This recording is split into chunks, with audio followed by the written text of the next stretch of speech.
ছোটবেলায় সয়াবিনকে মাংস হিসাবে কে, কে খেয়েছো বলো তো? আমি কিন্তু খেয়েছি।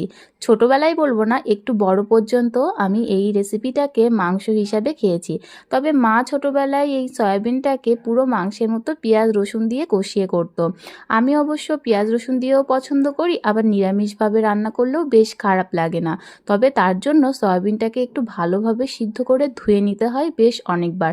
কারণ সয়াবিনে একটা গন্ধ থাকে, সেটা ভালোভাবে ধুয়ে নিলে সেটা একদমই থাকে না। আর আরেকটা মেন কাজ হচ্ছে সয়াবিনটাকে খুব ভালোভাবে তেলে ভেজে নেওয়া। ভাজাও যদি ভালোভাবে হয়, রান্নায় একটু মশলা কম হলেও কিন্তু সয়াবিনটা খেতে দুর্দান্ত লাগে। তো আজকেও আমাদের বাড়িতে ছিল নিরামিষ, আর এই নিরামিষের দিনে ফুলকপি খেতে খেতে শীতে সবারই প্রায় অভক্তি ধরে গেছে। তাই ফুলকপির বদলে এই সয়াবিনের কষাটা হলে আর কি চাই বলো তো? আমাদের বাড়ির প্রত্যেকেই কিন্তু এই সয়াবিন খেতে ভীষণ পছন্দ করে। তোমরাও কি পছন্দ করো?